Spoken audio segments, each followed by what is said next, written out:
Ito na ho yung ating Bible study. Ang title po ng Bible study natin ay God's Covenant with Noah.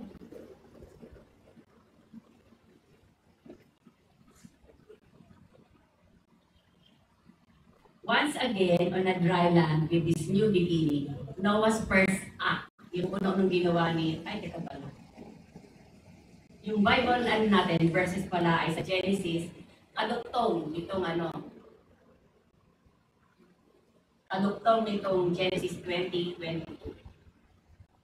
Genesis 20:22 muna. Yan. And then Genesis chapter 9 verse 1 to 19. Basahin mo po natin. So after sabi ng Lord, hanggat na andyan yung mga season na binibigay sa atin, yung panahon ni Noah, hanggang sa ngayon na nakikita natin at nakikita na very effective that still existing itong mga season na ito, ang Panginoon, ang ginawa niya, ay kinausap niya si Noah. Genesis chapter 9 verse 1 to 19. Ito ang sabi ni Panginoon kay Noah. So God blessed Noah and his son and said to them, be fruitful and multiply and fill the earth. Nagbigay uli ang Panginoon ng instruction kay Noah at sa mga anak niya. Sabi, be fruitful and multiply and fill the earth. Yung words na ito, sinabi din ng Lord kanino? Kay Adam and Eve. Be fruitful and multiply and fill the earth. Kasi during that time na ito ni Noah, sila na lang ang natitira yung family niya.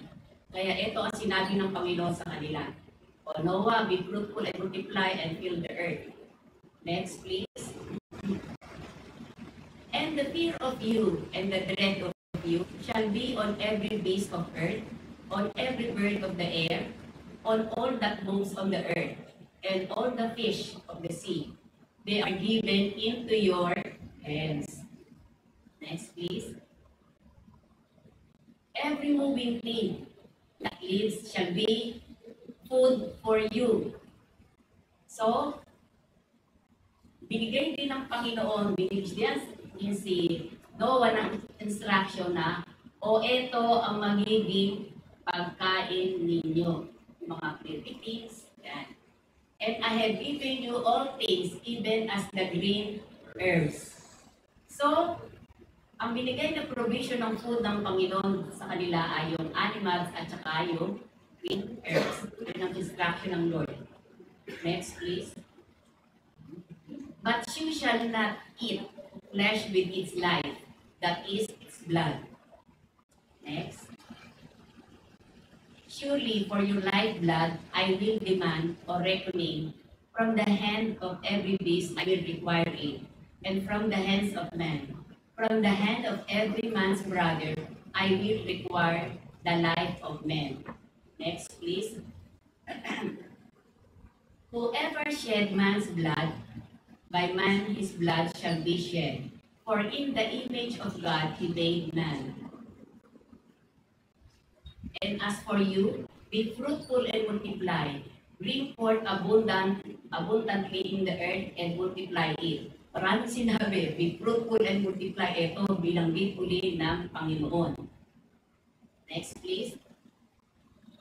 Then God spoke to Noah, to his son, with him, saying, and as for me, behold, I establish my covenant with you and with your descendants after you. Next, please. And with every living creature that is with you, the birds, the earth, the cattle, and every beast of the earth with you, of all that go out of the ark, every beast of the earth. Next, please. Then I establish my covenant with you. Dalawang beses sinabi ng Panginoon yung covenant na yan. Never again shall all flesh be cut off by the waters of flood. Never again shall there be a flood to destroy the earth. Next, please. And God said, this is the sign of my covenant with with which I make between me and you, and every living creature that is with you for perpetual generations. Next, please. I set my rainbow in the cloud, and it shall be for a sign of the covenant between me and the earth. Next, please. It shall be when I bring the cloud over the earth that the rainbow shall be seen in the clouds. Next, please. And I will remember my covenant which is between me and you, and every living creature of all flesh. The water shall never again become flood to destroy all the flesh. Next, please. The rainbow shall be in the clouds, and I will look on it.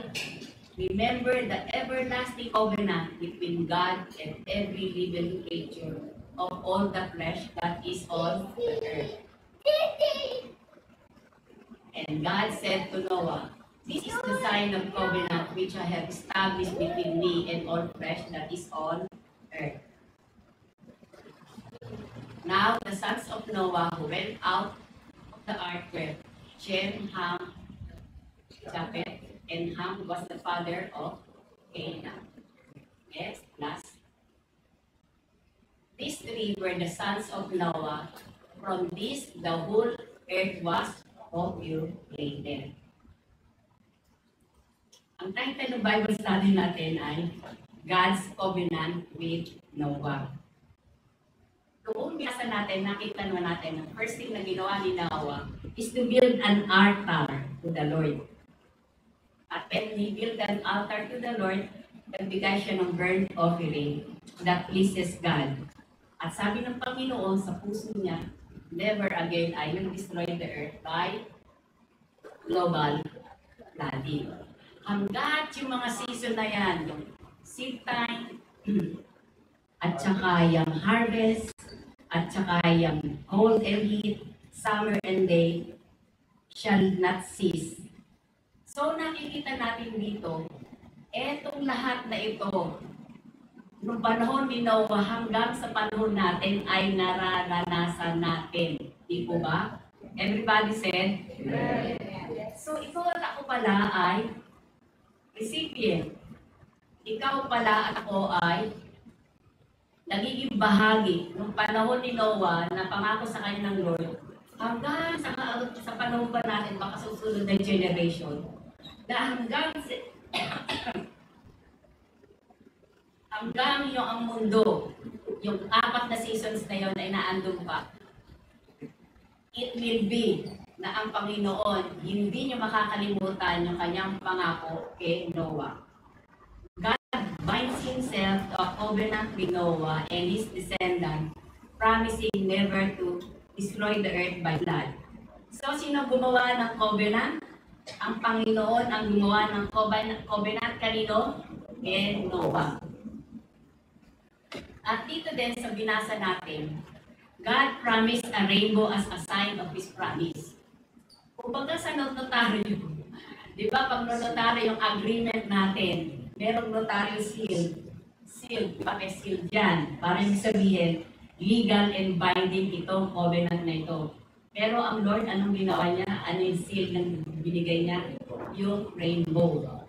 Kaya dapat pagkikip sa susunod ng mga Bible study natin, dapat pagtitignan natin yung rainbow, iba-iba na sana ang tingin natin, di po ba? Ako nung araw, pag nakikita ko yung rainbow, na-appreciate ko lang yung mga different colors, na-appreciate lang, sabi ko, this is the miraculous hands of God. Because of water, di ba dito, di ba? Clouds at saka yung sunlight. Tingnan mo, nakita mo, different colors ang nangyari.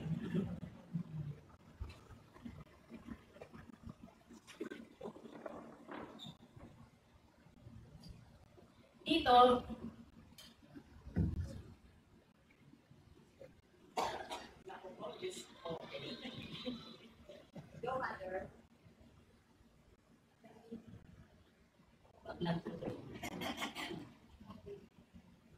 so, ang Lord ang bigay ng rainbow, mahagari, as a sign of His promise kanino? Kay Noah. Yung promise na yon hanggang ngayon ay ating natatanggap, na-experience natin yun. Sabi ko, this is the one thing that I miss me. May mga promises pa lang ganun at covenant na ginawa ang Panginoon sa tao na ilang generation, katulad natin, na-experience natin. Kaya pag makikita mo yung rainbow, iba na talaga ang pananaw mo. Habang alam mo ang salita ng Diyos. Dito rin, sa mga covenant na ginawa ng Panginoon kay Noah, He repeated His blessing and promises to Noah. Ano yung blessing niya? O Noah, multiply. Be fruitful and multiply and fill the earth. Dito din sinabi sa kanya, the Lord affirmed His promise na miski sina Noah during that time ay nasa ano lang pala sila, nasa ilang. The Lord promised yung kanilang provision. Merong food. Ano yung unang mga pagkain nila? Yung animals at saka herbs, green herbs. Kaya nung araw pala, meron yung mga green herbs na pala yung pagkain nila. At dito rin sa nabasa natin, the Lord set the requirement of justice among human and protection for all. Yung rainbow na sinasabi dito ng Panginoon is a sign. Visible, nakikita natin and until now. It's telling to us that ito ang seal ng pangako ng Panginoon kay Noah. Yung rainbow, during the ancient times, it is a bow. Parang yung bow and arrow, di ba? Yung bow, ganyan, tapos may arrow. Pero ito, it is only a bow. Kasi during the ancient times, yung mga Near East Egyptologists, ang sabi nila, pag sa gabi at titignan mo ang kalangitan, may makikita mga stars na nagsishake na bow. At ang ibig sabihin po daw nito, yung God ay in anger or in hostility. Galit ang Diyos. Pero, at dito, doon sa pangako ng Panginoon, pero dito sa pangako ng Panginoon, yung seal na binigay ng Panginoon kay Noah, yung bow, ito ay hang in the clouds, pointing away from the earth. So, ito yung bow. Pero itong bow na ito, pointing away from the earth. Kasi yung bow and arrow, yung bow ginagamit as, ito kasi yung fighting instrument. Ito ginagamit pang for hunting. So, itong bow and arrow na ito ay ginagamit para sa gera. Pero sa Panginoon, yung bow na pinakitan sa Kanya, it is away, pointing away from the earth.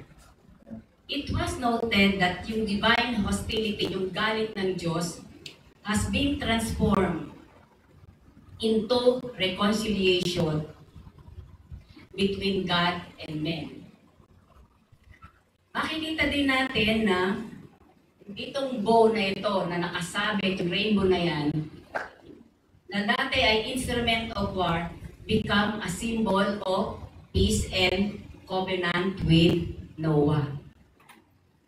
Na nakakatuwa pala na pag nakikita mo pala yung rainbow, there was a time pala na ito, kaya itong bow na ito ay naandito, it represent the hostility, yung galit ng Diyos. Pero, pag nung agreement with Noah at sa Panginoon, kabaligtaran. It become a token, a symbol of reconciliation between God and men. Yung instrument of war becomes a symbol of peace through God's covenant with Noah. Yan. Kung titignan natin yung covenant ni Noah sa Panginoon, ang tawag pala dito ay Noahic covenant. From the name of Noah, Noahic covenant. Ito ang mga aspeto ng covenant ng Panginoon kay Noah. A promise of preservation. Yung binasa natin Genesis chapter 9, verse 1 to 19. Ito yung mga aspeto, agreement ng Panginoon ni Noah. A promise of preservation. God promises never again to use a global plan to destroy the earth and its creature.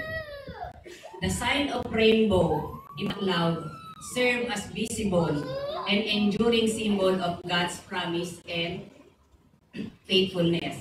So pag nakikita mo pala yung rainbow, ito ang mga bagay na sinasabi. Nung panahon ni Noah, nakikita na ito. Until now, nakikita mo pa rin. It is a sign of God's faithfulness sa iyo at sa akin at in the near future. At yung agreement ni Noah at sa Panginoon, it is a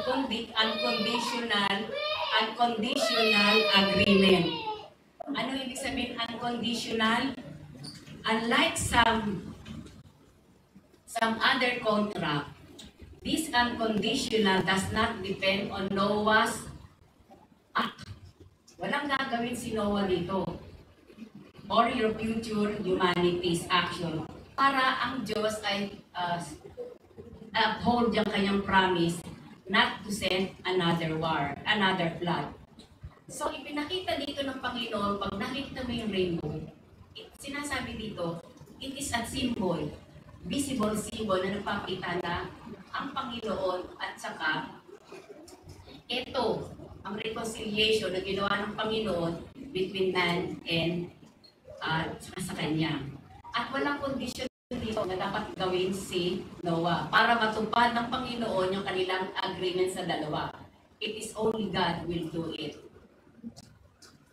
Baklas talaga yung kanyang agreement.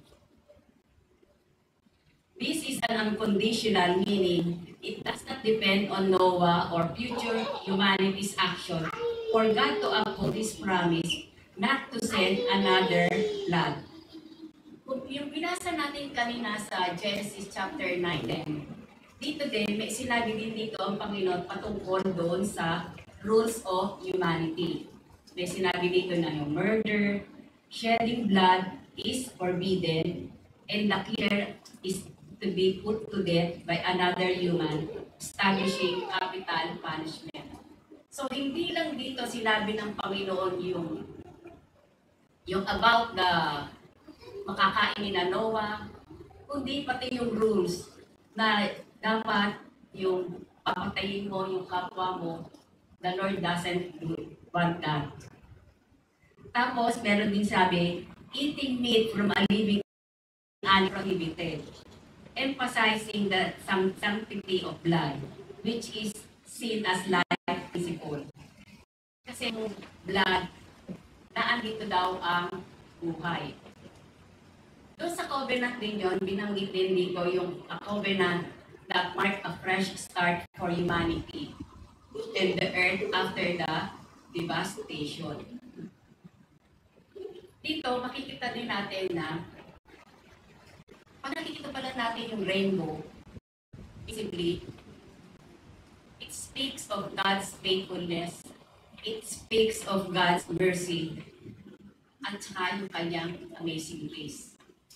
At hindi lang pala yun. Kasi dito pinapakita dito yung God is holy. Kasi meron sinabi siya na dapat should be no murder. Napapatay ka ng tao. Our God is holy and righteous, who hated sin and will not allow sin to go unpunished. At tayo din, pag makikita natin ang rainbow, ito pa rin masasabi natin, let's cultivate gratitude. Baguhin din natin ang ating pananaw sa buhay at ma-appreciate natin yung covenant na ginawa ng Diyos sa tao.